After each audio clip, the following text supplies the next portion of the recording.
Dynamite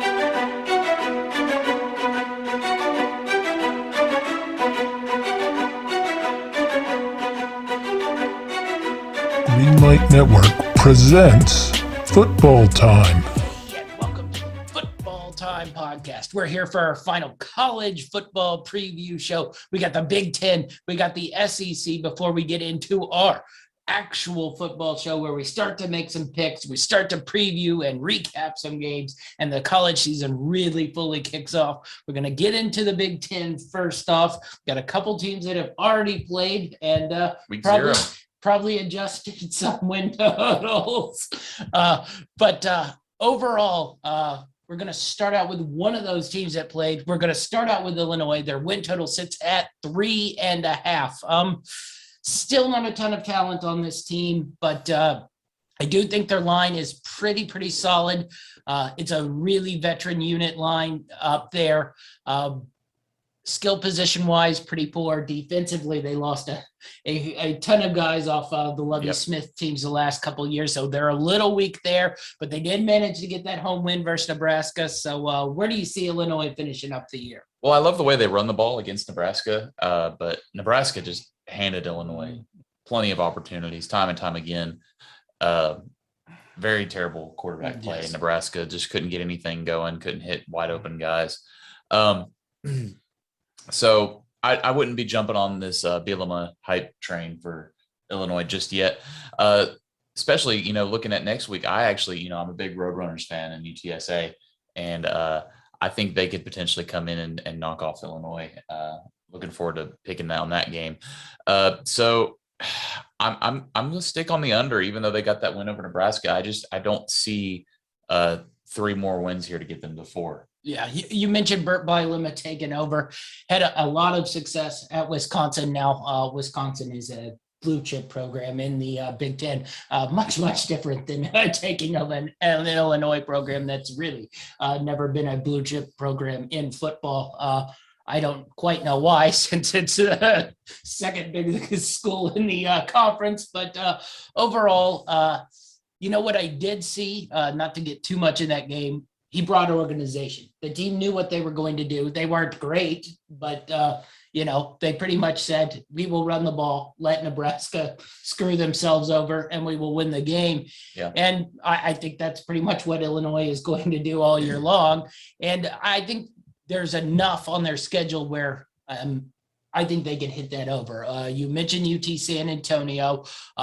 There's Colgate on there. That's the one I'm assuming is a win-win. And then you got some combination of Maryland, Rutgers, Northwestern in there where you might could find another win or two. So I don't think this team probably will be capable of winning a bowl game. I just don't think talent is there. They won't get. But unless, of course, then you start letting 5-win teams in. Then, but I put them at over on 4. Now, I will say I do have the advantage of knowing they won that Nebraska game. I think I was under when I first started doing this, and then I made adjustments, in the last couple of days once I knew they had won that game. So they are now 3 wins away from covering their over-under total. But not a great team, but a team I think that at least will be organized and disciplined and probably won't beat themselves. They just won't have the talent to really capable match up with the upper echelon teams of the Big 10. All right, let's move on to the Indiana Hoosiers. The Indiana Hoosiers sit at 7.5 wins. They had probably their best season ever in college football. They return a lot of the guys on offense, a little bit of attrition on the defensive side of things. But overall, really good season last year. The question will be, can they sustain that success? How you build a program is not 1 year, every couple years you have success. It's bouncing off a great year last year and coming back this year. And I think 8 wins would be a really good sort of progress in this team. Now, that being said, I don't know if this team can get to 8 wins. What do you think about the Indiana Hoosiers? Well, I think their schedule is pretty rough. But I'm a big Michael Penix fan. He's 12-2 as a starter. He is coming off his second ACL. But, if he can get that offense going, I think he's one of the better quarterbacks in the conference. And that defense was great last year, only allowed 20 points per game. And they've got 9 returning starters. So if the defense improves and Penix can stay healthy, I think this team could make some waves. I've actually got him slightly on the over. I've got him going 8 wins. Yeah, I really sort of was in between here. I ended up with a 7-win mark for this team. I really think that schedule is tough. You mentioned it. It starts out at Iowa, which is really, really difficult to open. They have Cincinnati on the schedule. They have at Western Kentucky, at Penn State. They're at Michigan. Those are difficult places to go and win. So holding on to that 2-loss mark might be very difficult. But you mentioned Michael Penix. I really, really like Michael Penix. I like this receiving crew. I really think they're explosive. So I think this Indiana team really has a talent. There might be a little bit of questions on the defensive side. I think the secondary, I believe, will still be really, really good, despite a couple losses off of it. But I think talent-wise, this is probably one of the 3 or 4 most talented teams in the Big 10. But overall, this is where you have to prove it. You have to come back next season and start continuing to win those games you won last year. Yeah, they need that offensive line to step up and keep their quarterback from getting killed. Yes, definitely. So overall, I have them down as a 7-win team, but I could see where they could climb into that 9-win mark. I was wondering if, they sit at 10-1 in the division, 21 to win the conference. Now the, thing in the room here is they're in the same division as Ohio State. So, basically if you're taking the 10-1, you're probably better off taking the 20-1, because if they get past Ohio State, you're pretty much sitting in good values territory there. But any love for Indiana to maybe sneak out of this conference? No, I don't think they're quite ready to make that big of a jump yet. Just schedule's too rough, and like you said, they have to be able to get past Ohio State. Yeah, definitely so. But it should be an interesting season for the Indiana Hoosiers. I'm very interested to see how they bounce back off of this. Next up, we're going to the other side of the division here in the Iowa Hawkeyes. Iowa's pretty much Iowa by now. Yeah. They run the ball. They will run the ball really well. I have a couple question marks, quarterback, wide receiver wise. Defensively, I think they're solid, but not, spectacular. But their win total sits at 8.5. That's a really, really high win total. Where are you seeing Iowa finish this year? Well, you said that, Iowa's pretty much Iowa. Their coach, Kirk Ferentz, he's now the longest tenured head coach in FBS football. This is his 23rd season with Iowa. This is a team that's run with their defense. Yeah. They pound you defensively. They only gave up 16 points per game last season. And they've also got experience returning. Now, that is a common theme across college football with the COVID year last year. But what they really need to make the next jump for this team is some playmakers in the pass catching category, and even a quarterback to get the ball to them. They're just not explosive enough. Yes. Now they'll dink and dunk to their big tight ends all the way down the field, but I don't think they've got that go-to tight end this year. Yes. Now I think their defense can win them a lot of games, and I think they're gonna. It's a tough start, with Indiana. Well, that's what I was going to say. Iowa State. I got them over. Now, I put them at the 9 wins, but to open Indiana and Iowa State, you have a team that doesn't have a lot of playmakers or just explosiveness on offense. So you're really going to try to gut and grind these games out. We already talked about Indiana and their explosiveness. We mentioned Iowa State and their explosiveness. We'll get to Minnesota, but this is a similar team in Minnesota where if they lose control of the game and they sort of get behind, I'm not sure there's a lot of room to sort of be able to make that up. The pace has to stay in their control. They have to remain a tight, close game, because I think if they start getting down 2 touchdowns, I don't know if they have the capabilities of coming back on that sort of thing. Yeah, definitely. I just, maybe some people will step up. Like I said, they produce tight ends really well, but I really think they're going to be wanting to make some ugly football. Yes. School Big 10.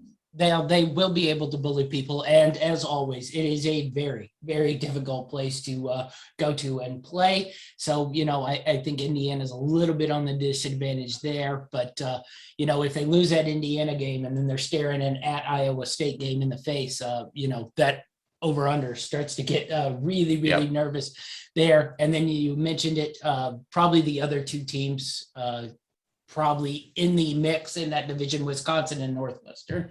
They're both going to those two teams. Yep. So as much as I went over, because I think this team is consistent and they win those type of games, I don't know if I love their value here at plus 185 to win the division, and definitely not at 12-1 to win the conference.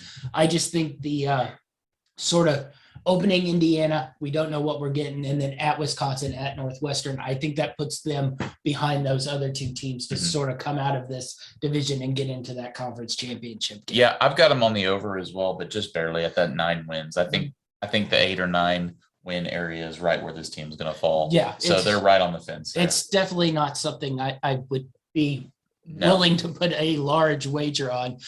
All right. We'll go to the next team, and if you can explain this team to me, I will be very impressed, because I have no earthly idea where I sit with them. And that's the Maryland Terrapins. They are at 6 wins over under. I pushed, because literally I have no idea what we're getting from the Maryland Terrapins. One day they look great. One day they look awful. You could tell me they could beat West Virginia by 35, and then the next week lose to Howard is where I sit with this team. So what do you make of the Maryland Terrapins here? Well, they got Tua's little brother, Yes. Talia, or however you say his name. I don't know if that's going to be enough to really be that big of an impact player on offense. And like you said, this team is just kind of blah. Yes. They've got Ohio State on the road. They've got Michigan State on the road, and their non-conference is relatively manageable. Yes. But I don't see them getting much past 4 or 5 wins. Yeah. I could see them if that offense comes together. They've signed some really decent recruiting classes now, of people who put a lot of stock in recruiting classes. I am not one of them. I want to see how they do on the field. But they do have players that people think highly of in high school on the roster. But this team was a mishmash last year of, they look explosive, and then, the next day they can't score 10 points in a game. You get I think they scored 70 the first 2, and then like the next 3, they scored like 20 combined points. You just never know quite what you're getting out of this group. And that's why I just have no idea. The schedule is manageable, I will say that. Well, I mean, you say it's manageable. I looked at it, and they will probably be underdogs in 8 to 9 of their games. So they would have to win at least 3 that they're not supposed to win to get to that 6 win total. I just don't know if they're talented enough for that. Yeah. And I have some questions about Mike Locksley. I think he's a great recruiter. I'm not quite in love with his coaching abilities. So I'm really, really anyway, Maryland will probably not be a lot on my picks during the year until I get some sort of feel for them, because I have no clue what we're getting out of Maryland here for this season. So I'm a wait and see on Maryland for sure. All right, we'll move on to Michigan. 7.5 wins here. I just don't see a lot of talent on this team. Now, very middle of the road across the board. Yes. I don't know if they will fall, quite as far as they did, last year. I think they probably go back to what they've been the last, handful of seasons, where they beat teams they should beat. They lose to teams that are, better than them. But I don't know if that's going to be good enough to keep Jim Harbaugh in his job. If anybody knows, they gutted his whole coaching staff and brought on guys that they wanted, not what he wanted.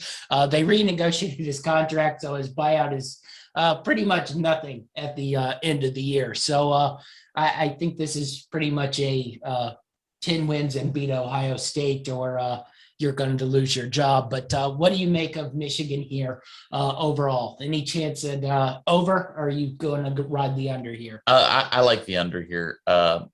One, because it's juiced to plus 130. Yes. So I like that. And I think they're going to be right around that 7 to 8 win window. Is that enough to get Harbaugh another year? I don't know. Now, what is exciting is they bring in new defense coordinator Mike McDonald, longtime linebackers coach for the Ravens in the NFL.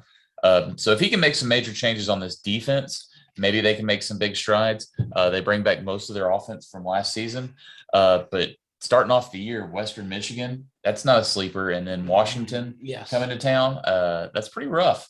Now they get a couple easier games after that, but then they have to go on the road at Wisconsin. Yeah.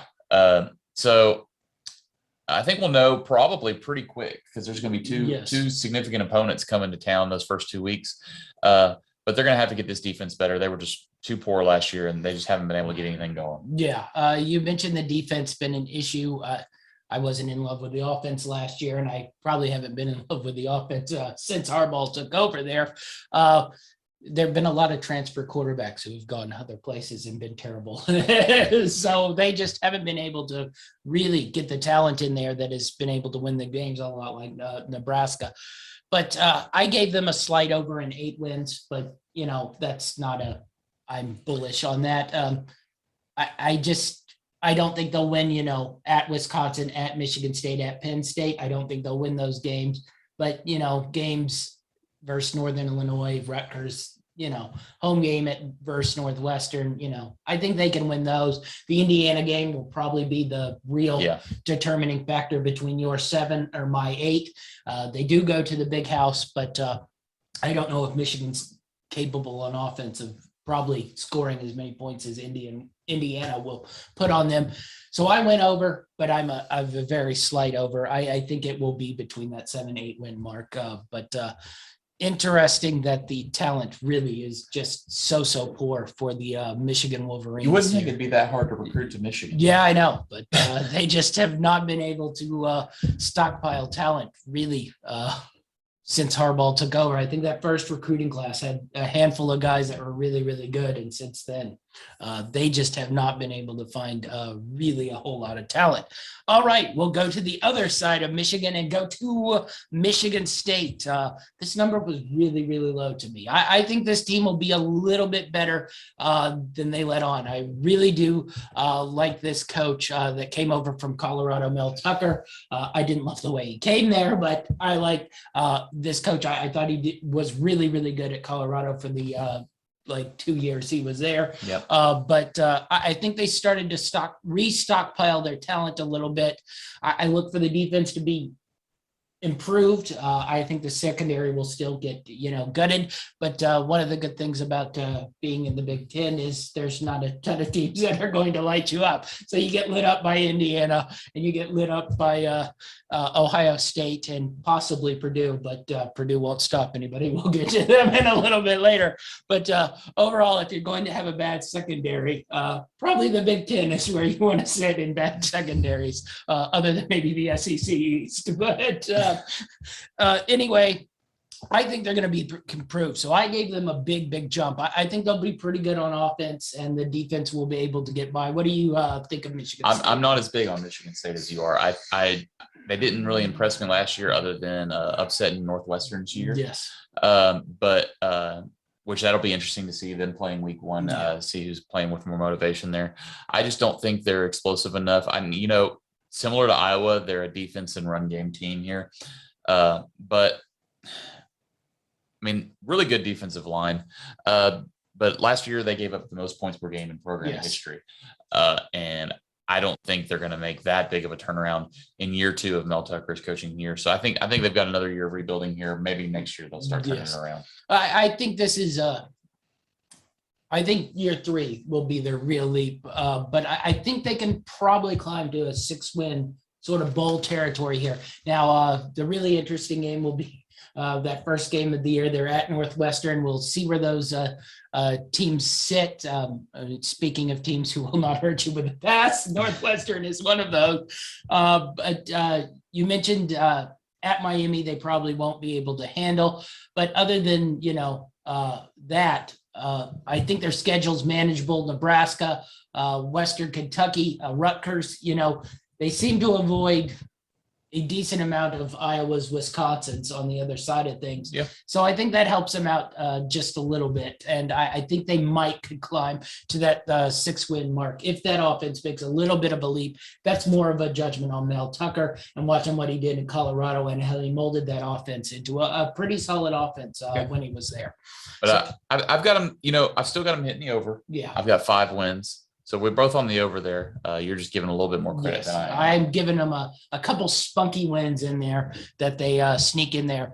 Maybe the Michigan win because they've owned Michigan for the last handful of years. But should be interesting to see how they improve and if they sort of find their footing back into their place in the Big Ten, because they have fallen way off the path of the Big Ten the last couple of years. We'll move on to Minnesota. 7 wins here. This is another interesting team. Not in the Maryland sort of thing where I don't know what I'm getting. I sort of exactly know what I'm getting with Minnesota. Yeah. I'm getting a lot of run. I'm getting a solid defense.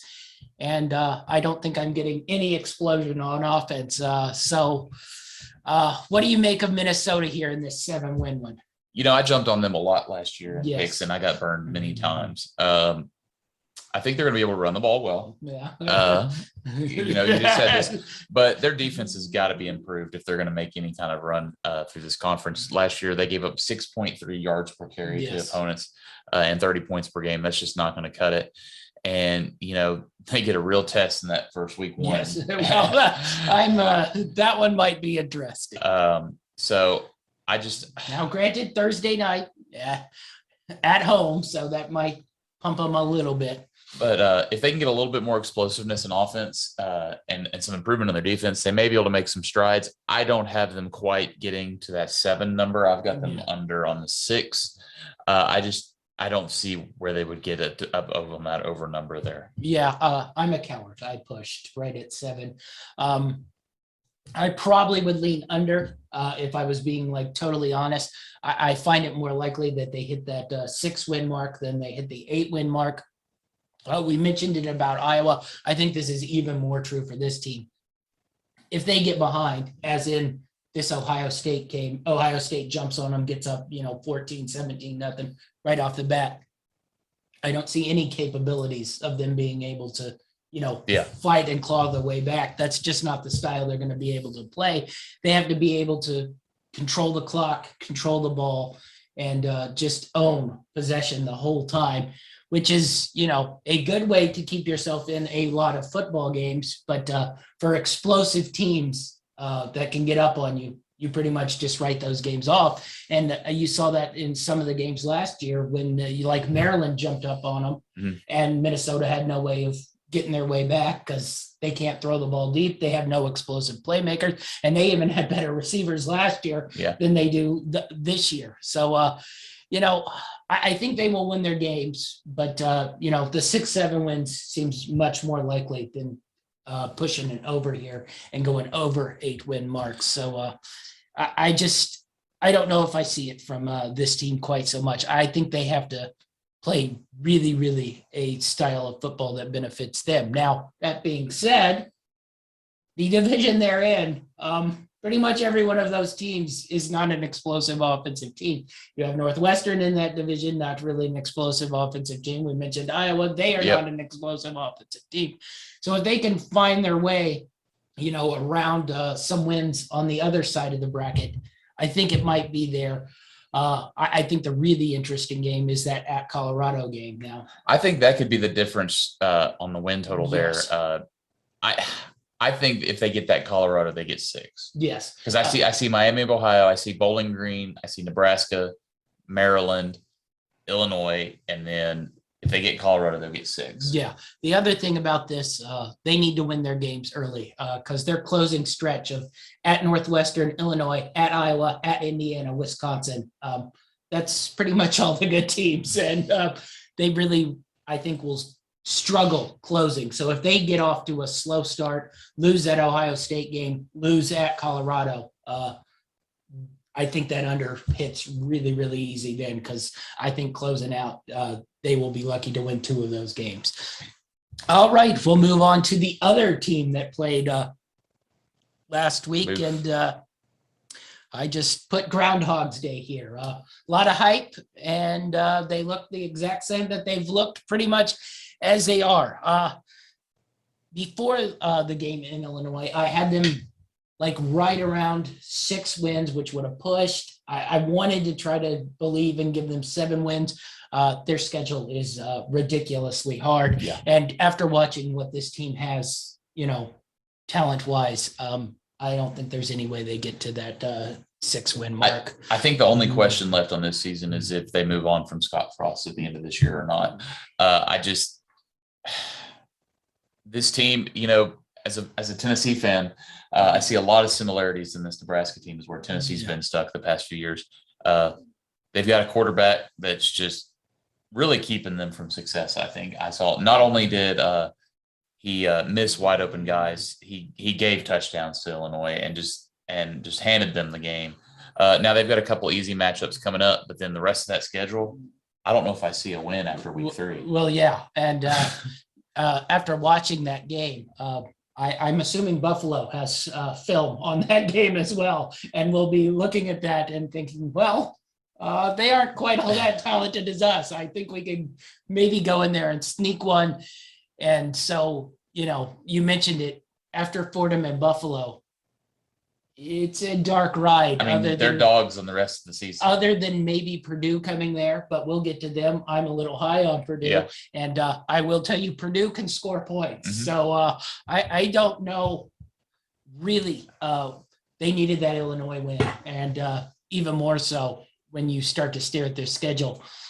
When I made the picks, I was finding it difficult to get to 6. I wanted them to, because I wanted to believe the talent had come full circle.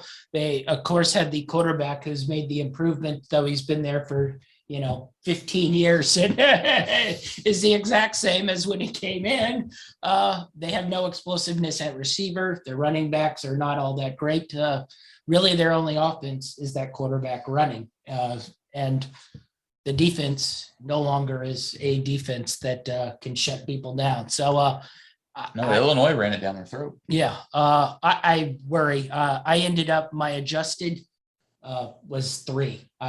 And that might be being really, really kind. Wait, and what's sad? I think they ran Bellini out of town, but was he like 8 or 9 wins for about 8 or 9 years in a row? Was sort of the same thing as I'm blanking, the Ohio coach Solich. Yeah. He took over for Tom Osborne and was consistently winning 9 games for about 3 years in a row. And they were like, well, why aren't you winning 12? It was like, well, that's kind of hard to do. Fired him. He goes to Ohio and wins 9 games a year for, 20 years. They brought Bellini in there. And, I don't think he ever won the Big 12 divisions, whatever. They were legends in leagues or something at that point in time. But I think he always won 9 games, but never could get over the hump of Wisconsin. It's just been a mixed bag. They haven't been able to find the right talent. Really moving to the Big 10 has really hurt them because they can't recruit out of Texas. Nobody out of Ohio, Pennsylvania, really wants to come there and play because they aren't a brand on those side of things. So Nebraska, this is going to be probably just coach firing and another one coming in to see if he can sort of regurgitate Nebraska back to life. But I was amazed at how watching Illinois and Nebraska, the talent level was not like, oh, Nebraska is so much more talented than Illinois. It was closer to being even than a large margin of difference. Not a pretty football game. No, not a pretty football game. All right, next up, we're going to go to the Northwestern Wildcats. This team is going to be very, very bad to watch. I don't know if they will be bad, but they are not going to be an entertaining watch. They did lose a couple guys out of their secondary, but I expect their secondary to be really, really good. Usually they retool that defense pretty consistently, even if it's, they've lost a handful of guys. But offensively, they weren't great last year on offense, and they lost a lot of those guys. They're bringing in a whole new thing of bad offensive players, a lot of transfers at quarterback that they don't know they're going to play. I'm a little worried about Northwestern this year. What do you think? I'm concerned as well. Last year was their year to capitalize, and they had that big slip up against Michigan State. And despite that, they were still in the championship game, I believe. Yes. Yeah. And so that really solid team last year. But looking at this roster, they just had so much turnover, and their roster is decimated. They have only 8 returning starters. And this is a year where I've talked about many times how many teams have many returning starters this year because of the COVID rule. And you've got super seniors, and Northwestern just doesn't have that experience. Especially on the offensive side of the ball. I just don't know who's going to be moving the ball for them. They may score more defensive points than offensive. Well, they lost a lot of guys on defense too, but they have been fairly consistent overall with Pat Fitzgerald there and building that defense, up. So guys they lose, I think, will probably be replaceable. Now they had some NFL level guys in the secondary, but I mentioned their secondary is one of the things where they bring back, other than the couple of guys they lost from the NFL there. So defensively, I think they will be able to make their way in games, but I worry. I think it was 2 years ago where they only won like 3 games because they literally could not score points on offense. And this is looking very, very similar to something like that. Now, 6.5 wins is not a lot, but I still went under on that because I'm just very scared this team's not going to be able to score. They don't have a pronounced home field advantage. So I just don't know where I'm sitting offensively with this team. Where are you looking at? Well, you know what I love about this team is their schedule this year. I think they have one of the most favorable schedules in the Big 10. I think other than that opener against Michigan State, which I think they're going to come in really motivated because, like I said, Michigan State ruined their season last year. If they can get that win, I think they win the first half of their schedule. Yeah. I think they could start out 6-0 if they beat Michigan State. Then you got a tough run. You got Michigan, Minnesota, Iowa, Wisconsin. But then maybe Purdue or Illinois at the end of the year. And there's your 7. Yeah. So I got them going 7. As down as I am on their talent on this team, I think they can manage 7 wins in this schedule. Well, I think that's why I put them at 6 right there, because I was like, they can win games on this schedule. You mentioned the Michigan State game. That'll be a real big sort of swing game on this over-under. For both teams. Yes. Indiana State should be a win. Ohio might be a little tricky, but they should be able to, shut them down a little bit. You have Rutgers coming to them. You have Minnesota, Iowa coming to you. You have Purdue coming to you. And they're going to play that game in Wrigley Field. So I don't know if that counts as home field advantage, but it's kind of cool. So I believe it's in November, though. So I'm not telling what the snow game in Wrigley is going to be there, but it will be fun, at least, I will say. But there are wins here. Pat Fitzgerald, as much as, he doesn't always play a pleasant to the eye version of football. He wins games with this team. So I do think they can probably get in and around your 7 to 6 win mark, even with the depleted offense. But I do think there's a possibility where they could really regress if they can't find anybody on that offensive side of things to get any sort of points. You can only count on your defense to hold up so long and to play games in the under 20s, which I'm assuming this is where that team is going to have to be. It's really difficult to sort of win games there. All right, next up on the slate is the big dogs. Ohio State. Now they sit at 11 wins here. I don't really know how to. They have a whole lot of talent. The question mark is, can they replace the quarterback? I guess we can go into, they are a little depleted at running back, but I'm assuming, we'll get into it with Alabama later. It's mostly next person up at running back at Ohio State. I'm not too worried about the talent there at Ohio State for the running back position. So 11 wins. Where are you sitting with Ohio State here? I'm going to take the under here. I think they stumble a little bit this year. Again, it's a little bit of a retooling on the team, some turnover on talent. And, for the past decade, they've had probably the best quarterback in the conference.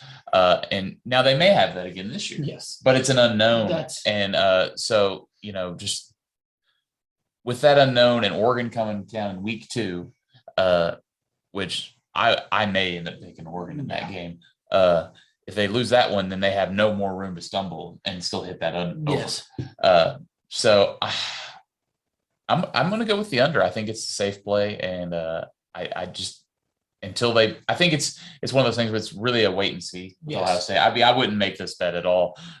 They've got talented playmakers, but they've got to have somebody getting them the ball, and it's just at this point it's an unknown. Yeah, that was I went under as well, but if it's 11 wins, I pretty much always go under. The only thing with that is basically at Minnesota and Oregon, the first 2 games are pretty much their schedule because I think even with mediocre quarterback play, they pretty much will run through the rest of these teams. Maybe the at Indiana can trick them up a little bit, but I just don't know if Indiana will have the defense to, like I said, even mediocre play, quarterback play here with the skill positions and the offensive scheme that they run, they will be able to score points. So Minnesota, Oregon, if they don't get tripped up early in those games with a new quarterback coming in, a little bit of some new defensive guys now, defensive guys, we say, and they have a whole lot of guys who are going to end up in the NFL draft. So it's much better to replace NFL guys with new NFL guys.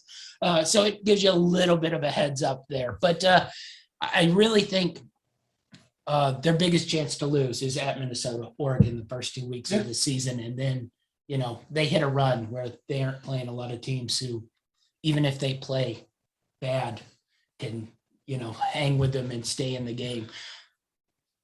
Other than maybe that at Indiana game. Yeah. So overall conference division odds, -450, -200. I don't think those are takeable. No. But I don't think they lose either. So it is very difficult for me to come up with a team that will be capable of really playing with Ohio State, no matter your questions at quarterback. Now we get to the playoff, then I begin to question the quarterback. Ohio State's national championship odds at 5-1. What do you think of those? Yeah. I don't know. I think if they win the Big 10 with 1 loss, they'd probably get in the playoffs. Yes. As long as that's not a bad loss. I think if it's Oregon, that's what I think. If they lose one of those first 2, they're probably okay because they're going to blitz through the rest of their schedule. And then a big win in the championship game. But there's no way they make the playoffs with 2 losses. Yes, no way. I will say that I think there is a little value there in that I think, if they skirt that first 2 game stretch, they're pretty much guaranteed to get into that playoff. Yeah. So 4 teams in the playoff, you're getting 5-1 odds. It's a little boost there, but the problem with that is you might be better off taking it after week 2 if they're undefeated, because then I'd ride it because you're pretty much guaranteed them in there. We'll get to probably 1 or 2 teams that might be able to match up with them in the championship game. But next up is Penn State. I'm not going to lie. I'm once again down on this Penn State team. I think the defense will be solid, but not great like it was last year. I worry very much, once again, on offense. They were brutal on offense. Yeah. They have not solved their quarterback situation. They don't have great receivers. They probably will be able to run the ball a little bit, but I just think offensively on that side of the ball, they are really, really bad. And I look for them to be in and around much where they were last year at 4-5. I think they could, hover around 500 here. So that 9-win mark really seems high for me. What do you make of it? Yeah, I have something written down here. I'm actually probably going to take it down even further. I think they're 6 to 7 wins. That's what I have 6 wins. I had 8, but just the more I look at this, the more I just have doubts. I think they start the ceiling is 8 wins. Yes. Because they have at Wisconsin, yes, at Iowa, at Ohio State, at Michigan State. Yes. And an Auburn game thrown in there as well. They could potentially lose all 4 or 5 of those. Yes. Not even really have a shot to win those. Yeah. And then there's some others that they could end up stumbling. Yeah, that's not even talking about the their toe Michigan. stubbed game that they stubbed a handful of times last year. So. Yeah. So unless this offense, Sean Clifford, if he can step up and improve this offense, I don't think they're going to overcome this schedule. So yeah, I'm down on Penn State as well. Yeah, I'm really down. I was shocked when I saw the 9-win mark. I was like, where is that coming from? Did a quarterback magically come into the play? That position was so bad last year. The receivers were somehow even worse than the quarterback play. And I don't look for them they didn't really improve that position. Defensively, they should be solid once again. That can probably keep them in games. But if there's no explosiveness on offense, teams are going to stack that line, not make them capable of running and seeing if they can throw the deep ball, which I don't think they're capable of. Yeah. So I think they will struggle in pretty much every game versus a elite level team. And those elite level teams, they all play them on the road. So that's not a fun spot to be in. So I'm really down on that. Of ones we've talked about that I bet on, Penn State under was the one I really keyed in on because I think that is way off that mark. A lot of cushion there. Even if you go, like you said, top end, giving them wins that not necessarily are probably going to be wins or games they will probably be underdogs on. It only set around 8 wins. Yeah. So I think there's really good value in Penn State overall. Now they're 600 to win to the division, 850 to win the conference. Anything there? No. Do you think this is Franklin's last year? I think if he doesn't win 6 and doesn't. I think they were close this past offseason. I think they were. I think if he gets them back to a bowl game, then the next year it becomes you better win 9-10 games. Now it depends how many games they melt down in and have terrible clock management.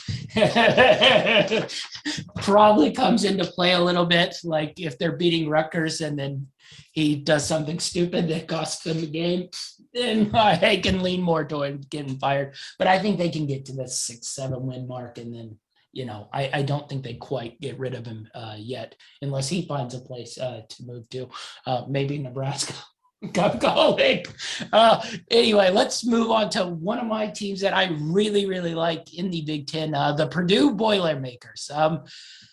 There's not going to be a lot of defense played here, but I put down that they probably are one of the top 3 or 4 offenses in the Big Ten. So I like this Purdue team, maybe because they are entertaining to watch. I like Jeff Brom. I think he's a really good coach. I think there's talent there offensively. So their over-under number sits at 5. I thought that was a little low. What do you make of the Purdue Boilermakers? I think they can barely get over that notch. I think they've really been just struggling to get some consistency. They've been a 4-win team, a 6-win team, a 5-win team, a 4-win team. I think this schedule is a little favorable. I think Notre Dame's a tough one to draw there, but I think their offense can get them some wins. Yes. We talked about how good Iowa is, and we think they're a 9-win team, but if Purdue can get some explosive plays on them, can Iowa scrap back?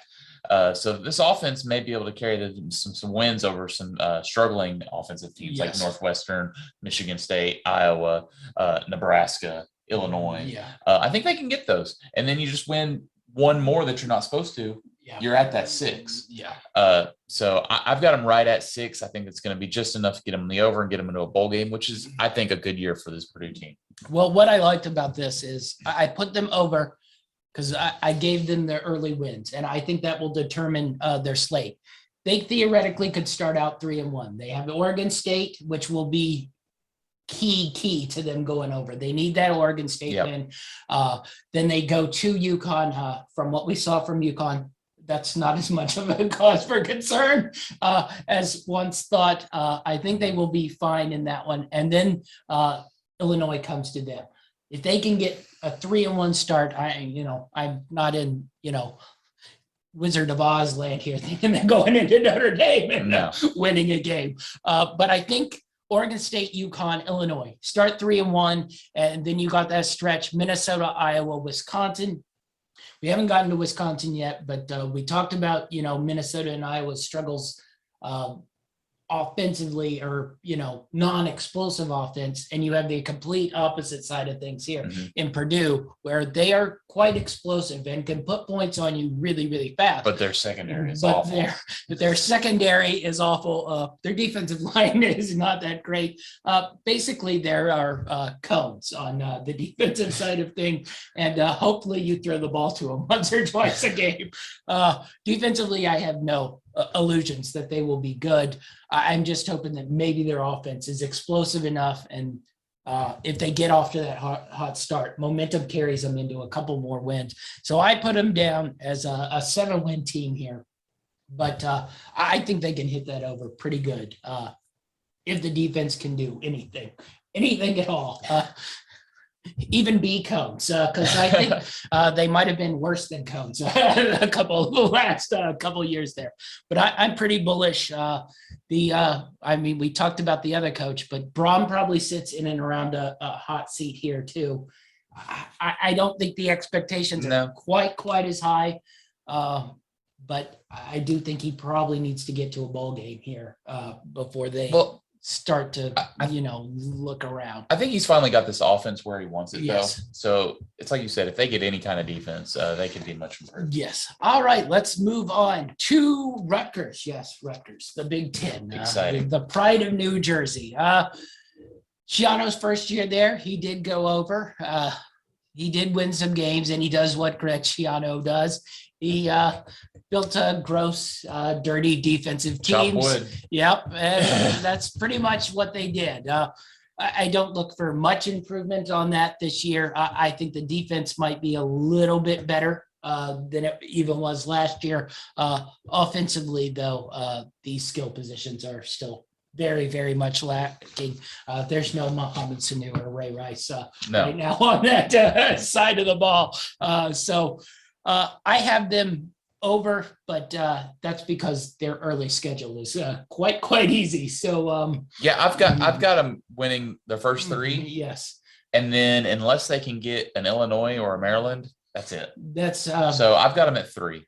Yeah, I had them their first 3, and then I put them in and around that they could steal a game here and there, because I figure there's going to be a couple games where teams are going to go up there in New Jersey at noon and not want to play, and Greg will have them hitting you in the mouth, and they'll even more not want to play. I'm interested to see this Temple team play. Yes, I'm not bullish that they're going to start out 3-0. Also going to Syracuse is not necessarily a freebie. So especially with their talent, but I do think, of coaches, Greg can grind wins as much as it is not a entertaining thing to watch. So I went over on this, but I'm not quite as bullish as I was last year when I believe their over under win total was 1. If you gave me 1 again, I definitely could see that. 50,000 to win national championship. 50,000 to win national championship. Give me 3 or years, and then maybe we can. I assume Ray Rice and Mohamed Sanu have children, so maybe they're floating around in there. All right. Moving on. Wisconsin Badgers. All right. I like this team. I figured you would. 9.5 wins for the Wisconsin Badgers. Easily the probably heads-on favorite to win the north, east, west. The West. The other side of the bracket. Well, it used to be legends and leaders or something. So I have no clue what they're calling those side of things. The crappy side of the bracket would be more referring, but 9.5 wins for Wisconsin. They have a solid offense, or at least a solid quarterback, I would say. I don't know how explosive they will be on offense, but I think defensively this will be, once again, a really, really good team. They were a little disappointing last year, I will say. What do you make of the Wisconsin Badgers here? I like Graham Mertz at quarterback. I think he's really solid, and this team just got decimated by COVID last year. I think they were the first team to miss a game last season due to COVID, and then their quarterback was out. And it's just they were actually playing really good football the first couple games before they started running into trouble, and it just fell off completely. And so I think they kind of get a pass on last year. I think this defense is going to be back strong. Mertz is going to be back making plays, and I think the West is theirs to lose. Yes. I will say that I went a little under on them, but I think that was I probably saw that Notre Dame game there. The Penn State game, first game of the year, had me a little nervous. I'm very weirded out by why the Big Ten decided to throw a bunch of conference games opening week. That just, I think the ACC tried to do that a couple of years ago with like Florida State and Miami, and it ended up screwing up everything because they all get off to bad starts and then nobody knows where to go. I went a little under here because I'm a little worried about their offensive weapons. I probably shouldn't be too worried because, you know, who's ever next in line for Wisconsin at running back will be next in line and, you know, churn up and get 1,600 yards and a billion touchdowns, and then he will be a overdrafted NFL player that we all get screwed over on in fantasy football for 5 years, as we discover it was really Wisconsin's badass offensive line and the actual running back. But I do, for a change of pace, actually like the Wisconsin quarterback this year. I think Mertz is really, really solid quarterback. I think the defense will be pretty solid. And I see how they will not, I don't see how they do not win this side of the division, other than maybe that tricky game at the end of the year at Minnesota in the big rivalry game.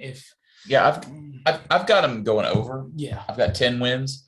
I've got them losing Notre Dame and then tripping up somewhere else on the schedule, whether it be Minnesota, Iowa, Purdue. Maybe Michigan, but I doubt they've owned them. But I think they're going to get off to a hot start. I think they're going to beat up on Penn State week one and make a statement. And I think, you know, in that Notre Dame game, that's a non-conference game, so that doesn't affect their conference standings. Yes.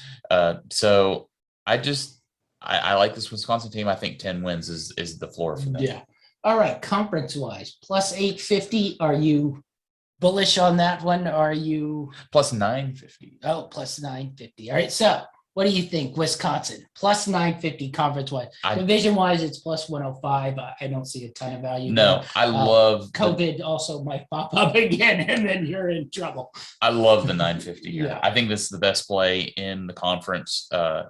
And you're just getting so much value for a team that's more than likely to be in that championship game. And if they're on a roll and looking better than we expect, they could take down an Ohio State. Well, since they don't play Ohio State this year, I guess we have to preview this now because we might not get it. But do you think they can match up with Ohio State, you know, skill position wise, and be able to control them? I think defensively would be where I'd wonder if they could control Ohio I think it would State's be hard skill position guys keeping those keep receivers themselves in the game. I think Ohio State's receivers would be hard to contain as far as explosiveness down the field, but you know, Wisconsin's going to Wisconsin. They're going to play scrappy. But once again, you're 950. If they can get to that championship game and they do end up with a 10-win season, lose 2, maybe that, you know, 1 at Notre Dame, and then, you know, have the random trip up somewhere, they probably go into that game, you know, like a 3-1 underdog. So there is value there in having that, and then being able to sort of middle your line a little bit so you can at least win money in some place if you have Wisconsin and they're in that championship game versus Ohio State, and you don't think they can win. It probably will be a look-see to see how, you know, explosive Ohio State really, really is with the quarterback. All right, so that's the Big Ten. Is there anyone in the Big Ten other than Ohio State that you think can maybe take this title? I think the only other team we just talked about was Wisconsin. But I don't like that as much because I don't think they get past Notre Dame. Yeah. And I don't know if they can stay unblemished throughout the season. Yes. After that game. Yeah. I think they will struggle with that overall. All right. Let's move on to the SEC. And we're going to start out with the big boys of the SEC. And we're going to start out with Alabama. 11.5 wins. You pretty much can guess where I'm going with an 11.5 win mark. I'm going under, but once again, this team is loaded, much like Ohio State. There is a new quarterback, so I guess it's a little bit of wait and see, but I'm assuming he will be good. Technically speaking, the receiver depth is not theoretically as good as it has been, but when you've had like 12 guys drafted in the first round in the last 2 years, I think that's somewhat expected, and I don't know if it's not as good. We just haven't seen these guys yet other than Michi, but I'm assuming there are plenty of good ones coming as well.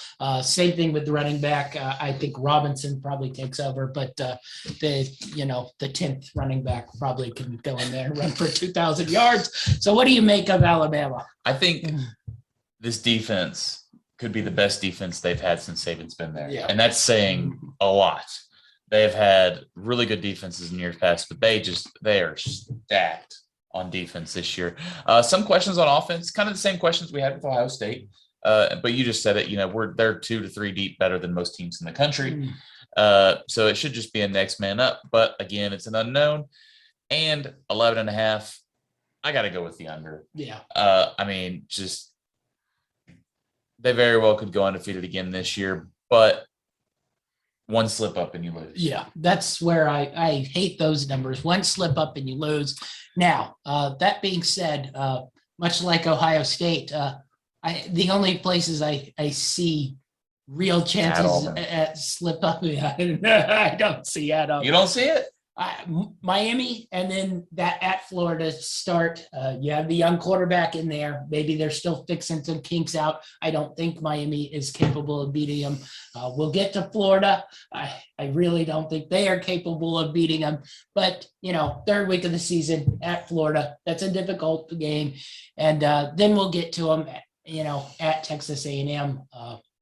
I'm not quite as bullish on them either, but we'll have to wait and see, especially since their quarterback questions are much more pronounced than Alabama's. But season odds, there's nothing I like with them here. Yeah, there's national championship is plus 250. Well, I was going to say there's literally no value across any of this. 11.5 wins. The only option is to take the under, which honestly, I think there's probably value there. Last year was the first time they'd won the national championship and gone undefeated. So, but I wouldn't advise it, certainly, since I just said they're tough games in the first 2 weeks of the season.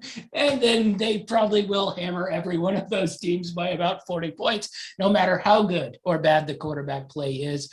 And if you're thinking like Sark leaves and their offense is, they just got Bill O'Brien, so they can redeem him and he can go get a bad coaching job and be fired from there in a couple of years.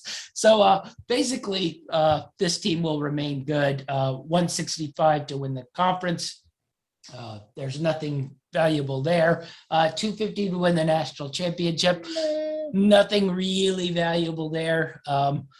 Division wise, minus 450. That's not all that great, since I only really see about one team who even remotely is capable of contending with them in the division. So overall, Alabama's going to be good again. Newsflash. All right. We'll move to a team that was a little bit of a surprise last year, in that they were plucky and I think played a little better than any of us thought they would in the Arkansas Razorbacks. Overall, their number sits at 5.5 wins. I thought that was a little bit of a jump. I still don't think this team has a ton of talent. Now, I will say, towards the end of the year, if you are a team that has good schemes, well coached, and plays hard, you tend to win more games than the teams who are all firing their coach and the guys who are all wanting to leave. So they could hit that number. I went under on it just because I thought their schedule was pretty difficult, and I still don't see the talent there as much as I was impressed with the way they played last year. What do you think of Arkansas? Yeah, I defense and offensive line, run game on their offensive line can only get them so far. they can't get any pressure off the defensive They line. fit in the Big 10 West. Yeah, they kind of remind me of kind of an Illinois Yes. team in their play style. This is a team that's going to pound you. They've got an offensive line coach as their head coach, and they've got a decent defense. But like I said, they can't get pressure on the quarterback, and this schedule is just rough. Texas the second week of the season, and a couple of non-conferences they can win, but well, that's where I gave them their wins because I don't know there many conference games they can get besides maybe Missouri. Maybe I put maybe a Missouri, maybe a Miss State at home, but I want to see what Miss State is if they come out and they're throwing. There's no telling with Leach. If they come out and start launching 600-yard passing games, Arkansas doesn't have the capabilities to even remotely match up to that. Like I said, and then they close at LSU, at Alabama, Missouri, maybe at home. We mentioned teams that, might have quit on the year, maybe Missouri. But if anybody's stared at the SEC East, I don't think anybody's going to be quitting because I think second place is pretty wide open in that one. We'll probably get to every one of those teams. Yep. The Rice game, they probably can win. The Georgia Southern game, see, that's where I think Georgia Southern probably has in and around the same level of talent as Arkansas. So that's not even like a gimme win. Plus you're playing a team that runs the option. Mm-hmm. So it just seemed that 5.5 jump from what we saw last year. As much as I liked how hard they played and them getting screwed out of a couple games, certainly the Auburn game. Yeah, I just don't know if you can continually win games in the SEC by playing hard and sort of scheming yourself to wins. Eventually, talent has to come through. So I was a little bullish on this. I don't think that 5.5 quite gets hit. No, I've got them at 4. Yeah, I had them at 3, but next up, we're going to go to the Auburn Tigers. Their win total sits at 7. They bring in a new coach. Bo Nix is there for his 8th season as quarterback. We'll get to that disappointing piece of life. But they bring in Brian Harsin, who is essentially Gus Malzahn with a different name. So what do you make of Auburn? Good, bad, indifferent? I think they've got a really good running game. And it really, Bo Nix is a big part of this. What is he going to do? Nothing from the previous, I don't know, 3, 5, 25 years he's been there. Now they don't protect him well, but do they not protect him well, or does he bounce out of the pocket the first time he sees a helmet of a different color? He's really good at throwing it to the other team too. So and fumbling. Yes, he can't hang on to the ball very well. But the schedule starts off pretty soft.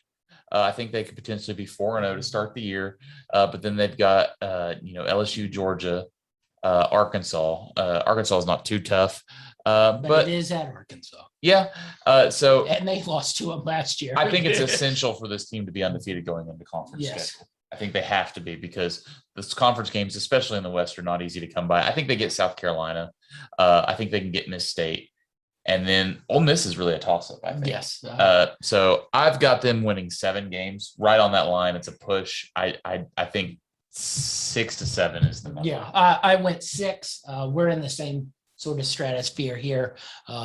We have no clue what we're getting out of quarterback play, or we do know exactly what we're getting out of quarterback play, and it has held them back. Not only that, they have very poor receiving core. I think they lost every one of their, at least, actual receivers. I'm sure there are some that were not very good that were now playing there. But so not only are you hampered in the passing game with Bo Nix there, now you don't even have weapons for him to throw to. Their line will be poor again, despite his eagerness to leave the pocket and not make throws. Defensively, I think they will be pretty solid. They usually are. At least they have a lot of, high-level skill position guys who can play defense. But I went under on the 6 here, basically because I don't know what they are. And unless Bo Nix makes a leap, I just don't think they're capable of reaching quite that tier of, Bama, A&M. You might throw LSU in there. I think they're on the more Ole Miss State, Auburn, whoever is going to lead that pack. But I'm under on them, but I definitely could see them hitting your 7-win mark. But I am not bullish on them coming out of division. And I just would pretty much like the Bo Nix era to end. Hopefully that's coming at some point in life, or maybe since Gus Malzahn is not there and the new coach realizes this should not be our quarterback, he finally gets benched. But anyway, we'll move on from them to the other side of probably Auburn of the East, Florida. This number hit me 9. I am a little bit down on Florida here. Now, I will say they get the benefit of playing in the SEC East, which is quite helpful, though they do have to play Alabama on the side of the West things. I'm just a little, I think their defense, I think their defense is probably the worst it's been in a long, long time. Florida has won a lot of games, and it has not necessarily been on offense. It's been because they've had a whole heap of elite level defenders to keep them in games. Now, they've been a little bit better on the offensive side with Dan Mullen there, but I will say I begin to see some psychotic cracks going into Dan Mullen and the Florida football program starting to break him a little bit last year. So I'm wondering if he's able to make that leap. He has the quarterback he finally recruited in there that he thinks, but they pretty much like Auburn, all those skill position guys that were really, really awesome last year are all now playing in the NFL. So they have a lot of those guys to replace. So I'm a little bit down on this team. Where are you sitting with Florida? I actually like Florida. I don't like Florida, but I think they get 3 cupcakes in non-conference. Yes. And they're in the East. So I think your baseline is 7.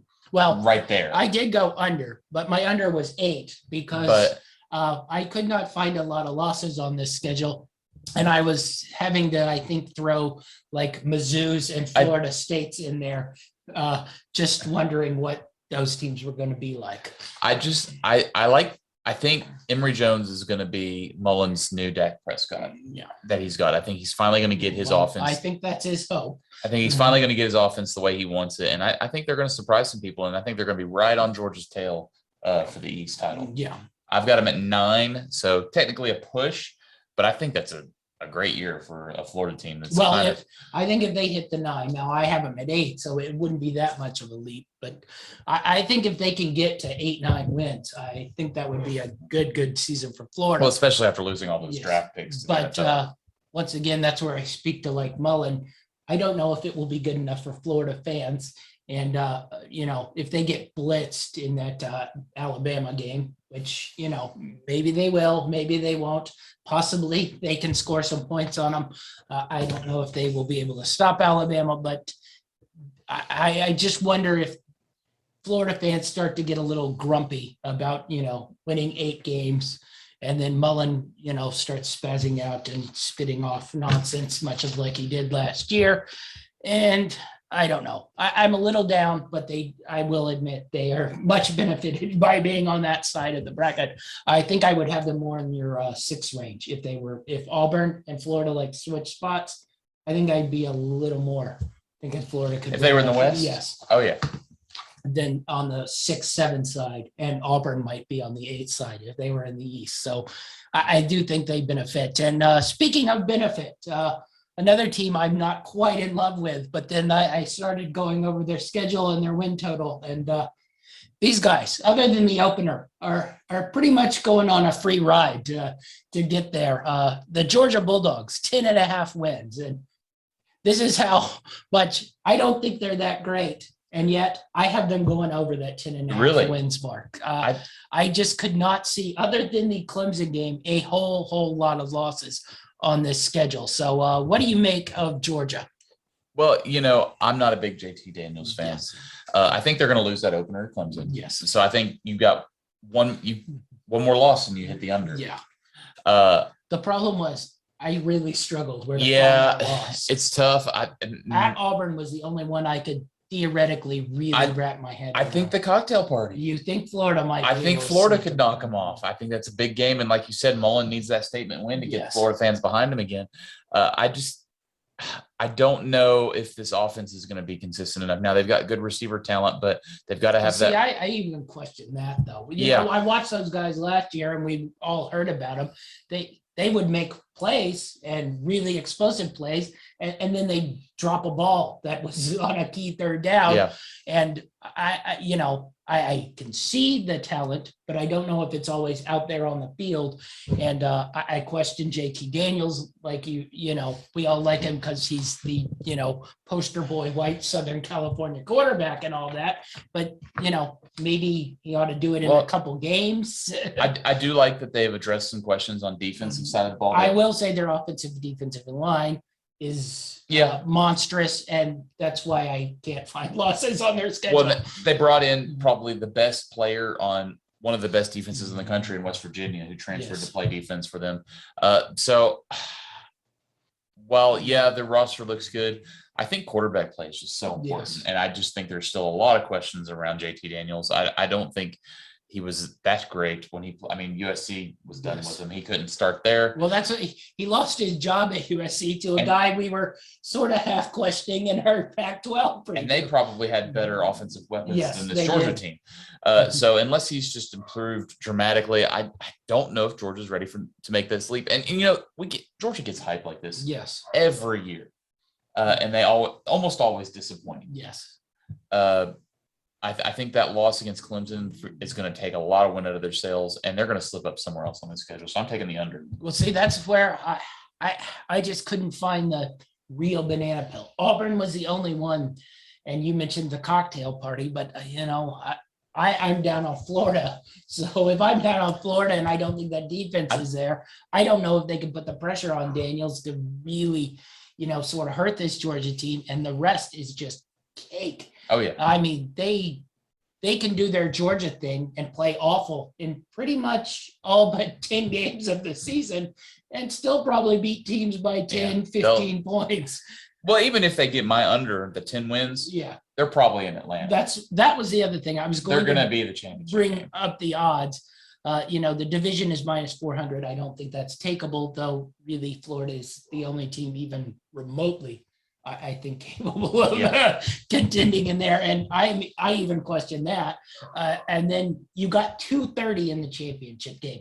So they don't play Alabama this year. How do they match up with Alabama, you think?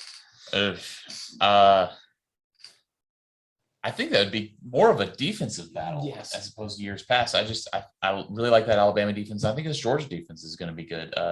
But questions on offense, both sides. Now, the other thing I looked at a little bit here is this 6-1 national championship. Now, it's not to say they are winning the national championship, but if they lose that Clemson game, first game of the season, and run out, I think they even theoretically could be a Florida. If your two losses are Clemson and Alabama, and Clemson and Bama are both in the playoffs, and Bama are pretty much both going to be in the playoffs. I think there's a way to talk yourself into it. It really, at that point, it depends on if Ohio State's undefeated, is USC undefeated, how the other conference fall. If the other conferences are, 1-2 loss champions, and you've got a 2-loss Georgia that's only lost to 2 teams in the playoffs, maybe. But I think the committees, they want to incorporate as many other teams outside the SEC. If they can come up with any reason to justify it, they will. Well, I think Notre Dame would be the other one that factors in there. If they're in and around 1-2 losses. But that's what piqued my interest here on the 6-1, because I was going down there. I mean, theoretically, you lose Clemson first game, you lose Bama. They're both.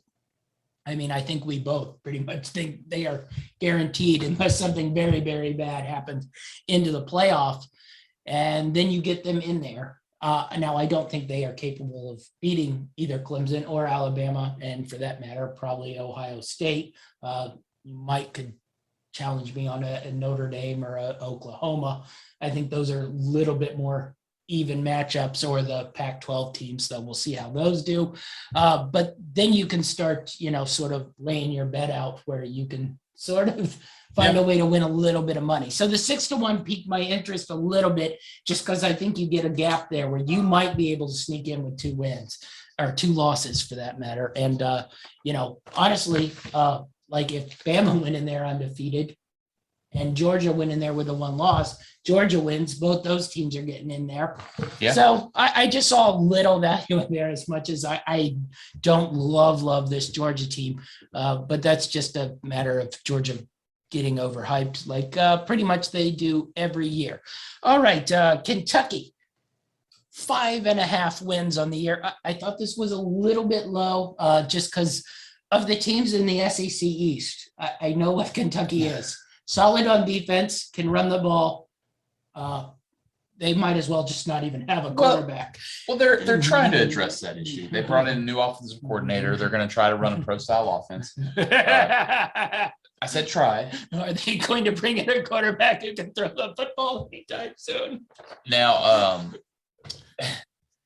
I know the last 2 seasons, I think I watched a lot of pro style. They usually throw the football forward. Well, I think their passing yard average per game for the last 2 years is like 150 yards per game, something outrageous like that.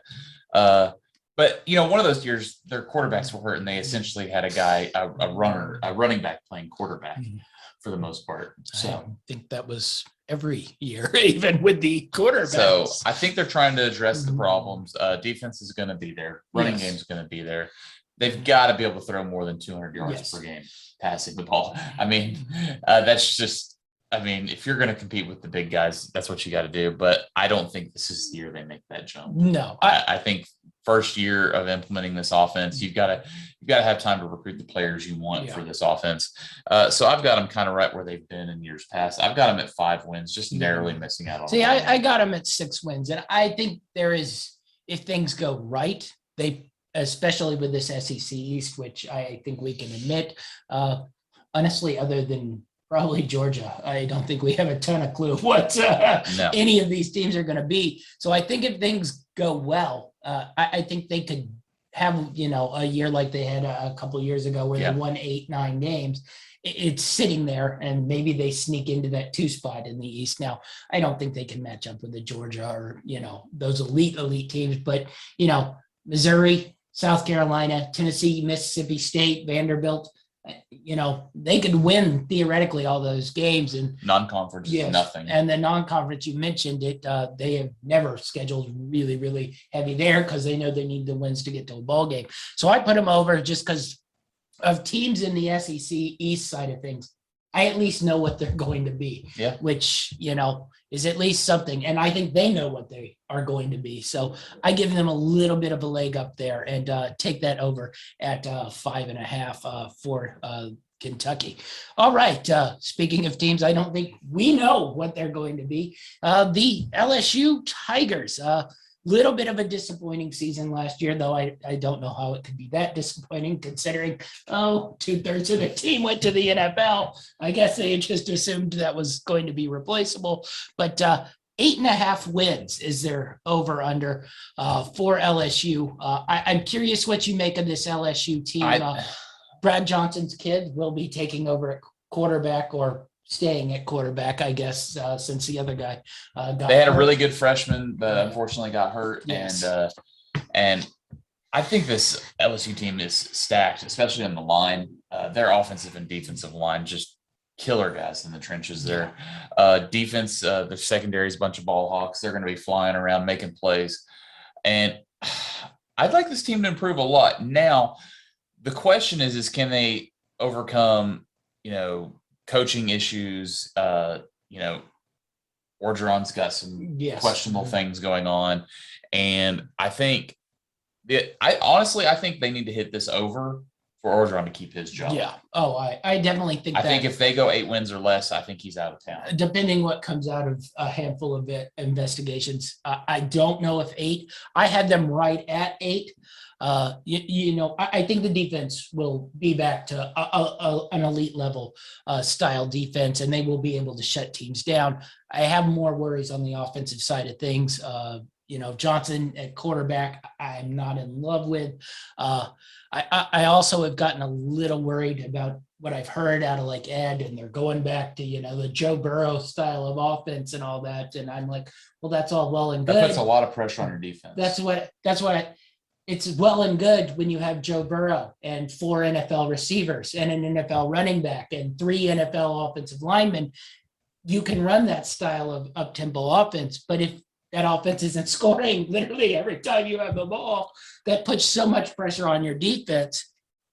And I think a little bit, this team needs to sit in the sort of old school Les Miles style and sort of pound the rock, let this defense take over, make a couple plays, score some points for you. And I think that gets you to probably your 8-9 wins. The game versus UCLA, I think, is probably one of the most interesting games. Yeah. We'll get to that on Thursday, but I think that's one of the most interesting games to start off. I think that UCLA game is the difference between them getting 8 wins and 9 wins. I think if they lose this opener, I think 8's the limit. Yeah. But they could get 9. I don't see them going to Bama and upsetting Bama. That A&M game is going to be tough. And even, teams like Florida and Ole Miss, I think offensively they're going to be right there with you. So it's really going to be interesting to see, just because, LSU did nothing last year. Yes. So a lot of questions, a lot of young talent. Now, this young talent got playing time last year. Yeah. But I think they cashed it in early last year. So it's really hard to judge.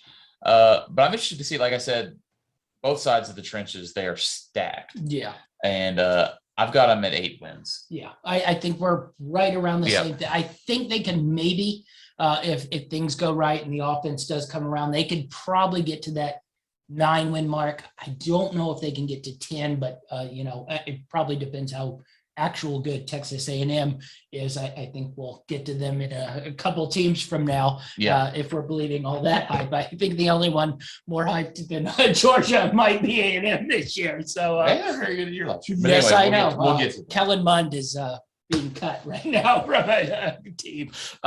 Anyway, let's move on to Mississippi State, and we're in the wild card area here. Everything's a wild card with Mike Leach. Yes, I know. They're at 6 wins. I went a little bit over on this team because I think their offense will be improved. Of people who I know have a track record of good offense and winning games, Mike Leach. He's done it at very, very bad programs. He's done it at Texas Tech, who have not been good since. And that's including teams that had Patrick Mahomes and Baker Mayfield on them. And then he went up to Washington State after they completely bottomed out, rebuilt that whole team. I don't know if this is the year where he has them flying quite yet. I still don't know if they have quite the talent on there, but I trust that Mike can make very crappy players okay players. So I'm leaning a little bit over here. What are you feeling on Mississippi State? I think they've got a really challenging non-conference schedule. I will say that to start the year. Louisiana Tech's not a pushover. NC State, I think, is going to be one of the better teams in the ACC, and even Memphis is pretty solid. I think they could struggle in those games, and I don't see them beating many of the other West teams. So I think the only other team in the West they've got a shot against is Arkansas. Yeah. And I don't even know if they get that one. So I've got them at 5, just on the under, just missing a bowl game. They're going to be fun to watch. Yeah. My whole thing was early on this. Theoretically, they could be 0-6 to start the season. I mean, La Tech, NC State, at Memphis, LSU, at A&M, Bama. I mean, a lot of teams would not want to start that way.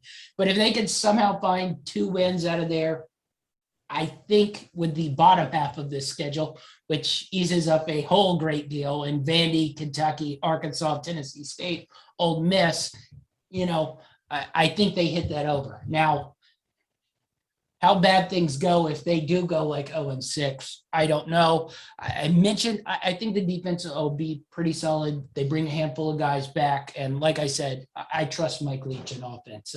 Of people who know offense and know how to get bad people playing good offense. Mike does.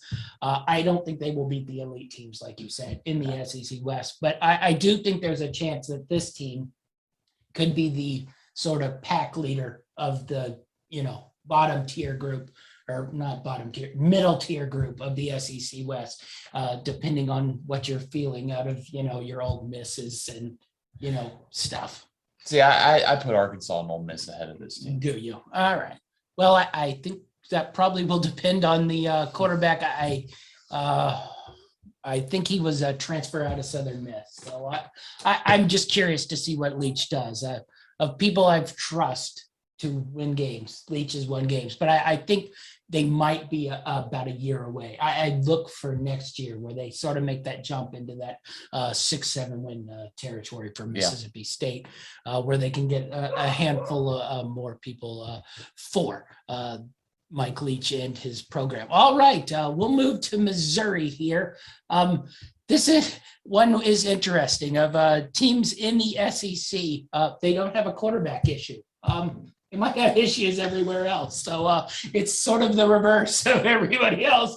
No one else has a quarterback. They have a quarterback, but I don't think they have much else. So what do you make of Missouri here? Their win total sits at 7. They've got the quarterback. I really like their coach, Eli Drinkwitz. I think he's a little crazy. Yes. But he's the kind of crazy I like. He's not quite Mike Leach. He's more a little more on the nerdy crazy than the wacky crazy as Mike Leach. But I think he's pretty good at scheming, and I think he's going to find ways for this offense to move the ball and score some points. Now, can they stop anybody is the question. Their secondary gives up all kinds of pass plays. And, they benefit from being in the East. But even then, I think they kind of fall in where Tennessee and Kentucky are, where they're going to be in a lot of games where it's 50-50. Yeah. That first game of the year, Central Michigan, that's pretty tough. But I don't know. I've got them a little on the under. Do you? I've got them at 6, which is just under, what is it, 6.5? It's 7. It's 7. Yeah, I've got them at 6. I don't see them getting quite to 7. I think they're going to fall right in the line, right around where Kentucky and Tennessee are. Well, see, I'm a little bit bullish on this one. I like this one. I think this is going to be the team that finishes second in the SEC East. Over Florida? Over Florida. No. I think they will. I like Mizzou here. I think that offense is going to fly. And I think they will sort of cheat themselves to a lot of SEC East wins here. And their non-conference schedule, you mentioned some of it. Now, look. It never shocks me if Mizzou loses to somebody in the MAC or anything. Boston College is tough, too. Yes, but technically speaking, Central Michigan, Southeast Missouri State, Boston College, North Texas. Theoretically, when you schedule that, you're thinking you're probably going to win those. But I just think this offense probably flies high and puts up a bunch of numbers. And now, granted, this is a little bit like Purdue. I don't know if the defense stops anyone. But maybe they have a little bit better history of Purdue of producing, defensive level guys. So maybe they're a handful of talented guys who can at least plug a hole here and there on the defensive side of things. So I kind of like Mizzou. I think they end up being the ones that finish second in the SEC East over Florida. So I'm a little bullish on them. So I went over on Missouri here. I think that's the sneaky one. I'm also big on Eli. I think he's a really good coach. I'm curious if he's going to stick around Mizzou or if he have a couple good years there. He's the one who ends up at Nebraska. Maybe he's the next genius who ends up there and fails miserably. All right, we'll move on to a team that somehow managed to display less defense than Missouri. We'll go to Ole Miss, 7.5 wins here. I think this is a pretty easy one to preview and summarize. They will score a lot of points. I don't think they will stop anyone. It might not be historically bad like they've been the last 3 years, but I think everyone will be able to score 40 on them if they like. So what do you make of Ole Miss here? They're going to be scoring a lot of over potential here. Well, I don't know because they're all going to be 78. Now, I don't know if their defense is going to be any better than it was last year. I didn't see a whole lot of moves. Now, it is the second year of the defensive coordinator that they've got. I believe is second year? Do they Yes. bring in somebody new? I think they've got somebody coming back. So we'll see how that goes. But I like Kiffin. I think he's a good coach. I think he's a good game planner ahead of time. Yes. I think he comes up with a good scheme, a good plan. In-game coaching is a little sketchy. Yes. But I think this offense is going to be fun to watch, and I think they're going to be flying around. Interesting game with Liberty coming to town with their old coach coming in. Yes, I did spot that one, the Hugh Freeze special. Yeah, that's going to be a little interesting. But I've got this team going 8 wins. I think their offense is going to be enough to get them. I have them on the under because it's not just been Lane. It was the 2 years before. This team has been literally the worst defensive team easily in the SEC I have ever seen in my life the last 3 years, and possibly in all of college football. The military academies put up more of a fight on the defensive side, and they have heightened weight restrictions. So they potentially got the best quarterback in the SEC this year. I don't doubt that they will be able to score 35 points until, of course, somebody schemes and manages to stop their game plan, and then Kiffin doesn't know how to adjust in game, which is why he's been at 400 billion places and pretty much failed at every one. But he's fun, I guess. He will score a lot of points, which I think really is all he cares about anymore. So they will be entertaining. They will score a lot of points, but I think it's a lot of flash, never much substance. They will be in and around, 5, 6. They might get to your 7 win mark. I've got 8. I know you're dreaming in that land, but anyway, I have them at 6 wins. They will be fun, but I'm curious about that game versus Louisville in Atlanta. See what that one does on. I think that's the Monday Night Football game, for college football. So that should be an interesting one to see how this starts out. But I'm down on Ole Miss just because their defense is going to be very, very bad. And speaking of just bad, South Carolina, 3.5 wins. I shockingly went over on this. I don't know how, because I don't see more than 3. I graded out and pretty much I don't even know if they have that at East Carolina Division I talent, and then quarterback it was breaking news. They named their graduate assistant the starting quarterback. So that seems a little scary. I don't know what talent's here. Shane Beamer's first year. Beamer takes over. I will say, I think I put the over there because they play a very, very cake schedule. But I just don't see much talent on this team in South Carolina. What do you make of them? For South Carolina, I don't even see a cake schedule. Well, yes. Now, they do play in the East, but they're one of the worst teams in the East. Yes. And I think they will be the worst team. I've got them beating Eastern Illinois, Troy, and Vanderbilt. I think they lose that road game at East Carolina. Oh, that's quite a possibility. They also could possibly lose to Eastern Illinois, who's a very solid subdivision. But and I don't see them winning any of their other East games. I think Tennessee's got enough talent to even beat South Carolina. I will say, I just don't know what the East is going to be like. There are so many wild cards that I don't put anything above or below. So there could be a lot of very bad noon SEC channel contests breaking down on that side of the thing. So shockingly, yes, I put them at 4 wins. I've got them at 3. But I also put they have no talent. I do not know what they will be good at. So somehow they get 4 and they have no talent and no real idea of who or what they are going to be. So that could be an interesting one. Definitely South Carolina. After South Carolina, we move on to another unknown. The Tennessee Volunteers. They sit at a 6-win mark. I tried to find a way to get them to that 6-win mark. I really, really struggled. Much like the other teams in Yeah. there. I just have no clue what I'm getting. I think the offense will be improved in theory because we have an offensive coach, but I think. But they've lost everything. Yes. As far as defensive talent. I was going to say the defense will probably be awful. And technically speaking, Nebraska thought they were getting an offensive genius as well. And they don't have one.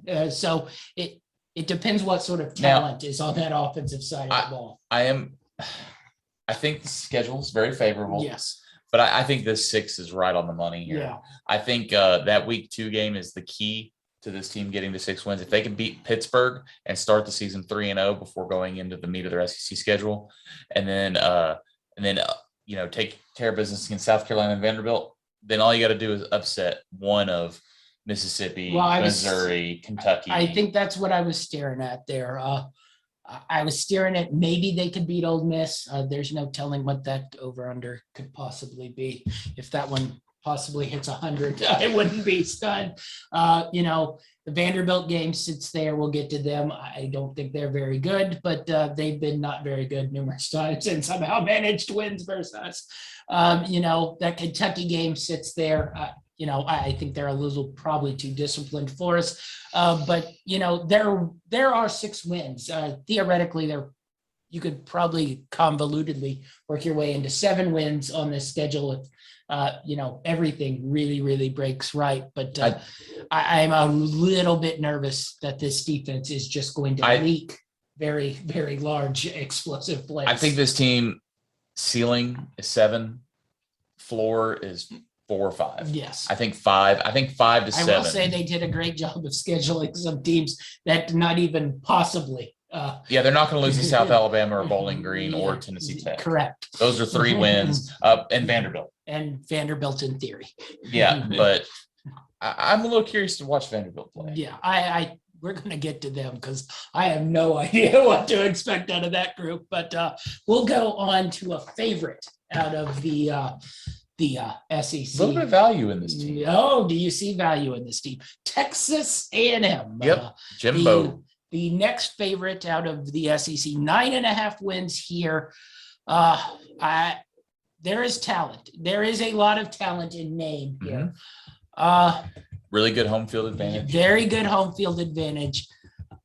But I think a little bit is overrated. Now, that being said, I did put them at 10 wins. They get Bama at home. I think their schedule is beneficial. They nicely did not schedule any good team outside of the non-conference schedule to really play.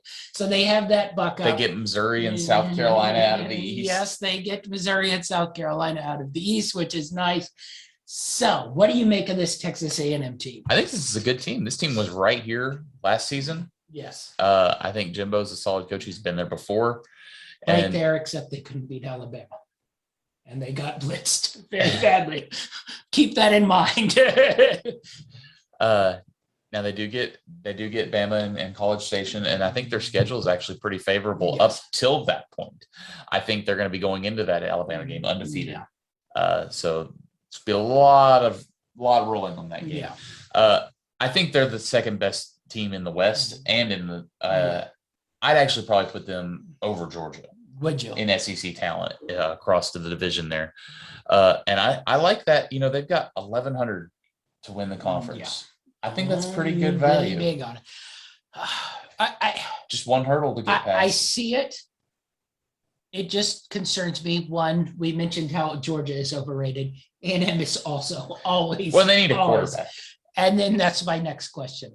Of the teams, they have no quarterback that we know of. And they aren't, I think, in the same realm as we go with a Oklahoma or Ohio State or an Alabama, where we go, well, yeah, the next guy's also going to throw for 1 billion yards and 400 touchdowns. I want to see what the A&M quarterback looks like before I go full bore into thinking this team's going to really be there and contend with Alabama. You mentioned it. They played really well in pretty much every game last year, except for the Alabama game where they got murdered and Alabama decimated them. Now they do come there. They have a soft non-conference schedule. I guess going to Colorado might be a little tricky in week 2, but I don't think Colorado has, remotely the talent. Yeah. They will really have to, hemorrhage and get tired in that altitude in the second half to really blow that kind of game. And then you mentioned it, the games where you see maybe a trip up for A&M. The only one I really could see was that little slate there in Auburn going to Ole Miss. But we mentioned Ole Miss's defensive issues. So, A&M should be able to score 50, 60 on them. And I think A&M's defense will be able to limit the Ole Miss offense. So there was really, really no trickies in there except that. And then that last game of the season at LSU, which could be very, very interesting. Especially if they end up beating Alabama. And then they need that one.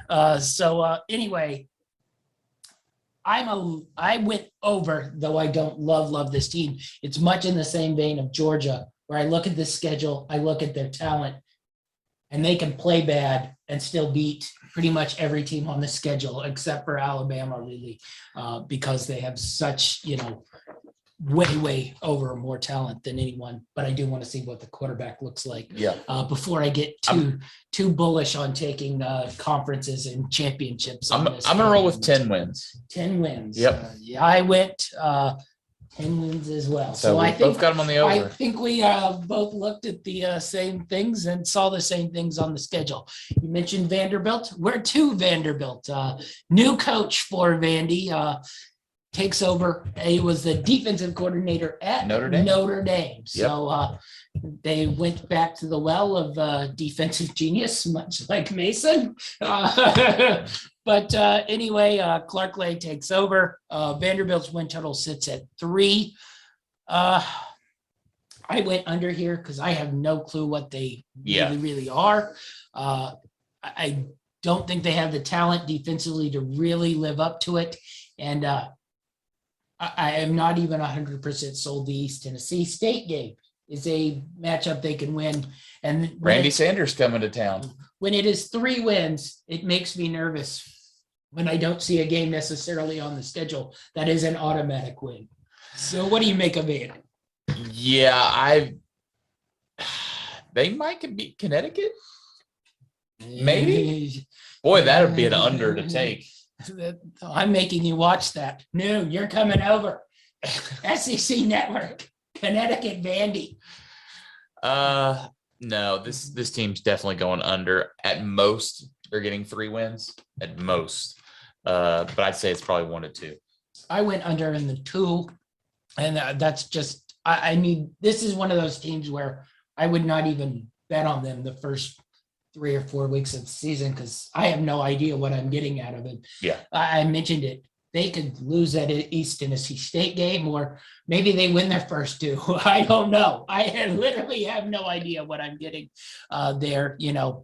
They were pretty depleted on talent by Mason's in there, but just an interesting sort of team to look at overall, especially the talent drop that has been there.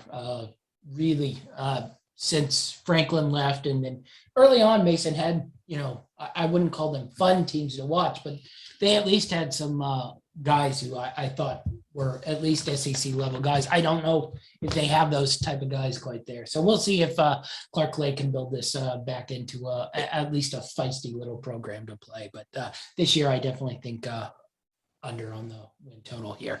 All right, that's the SEC. Who do you have winning the SEC?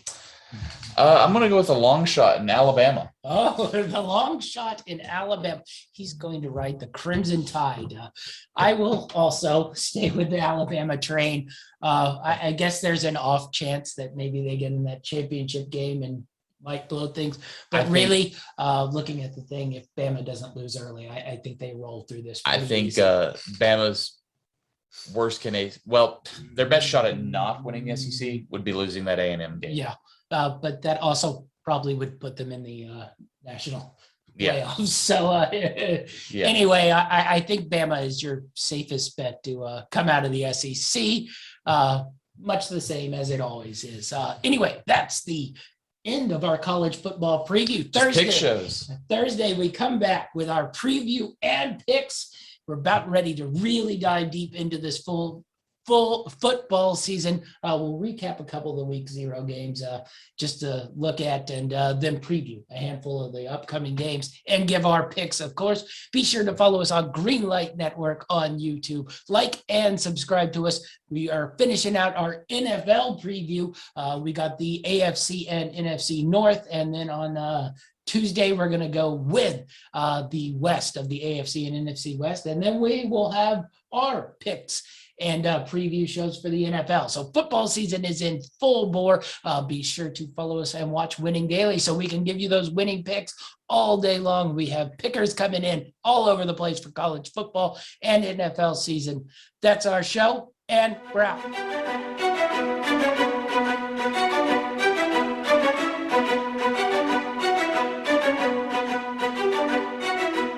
Greenlight Network presents Football Time.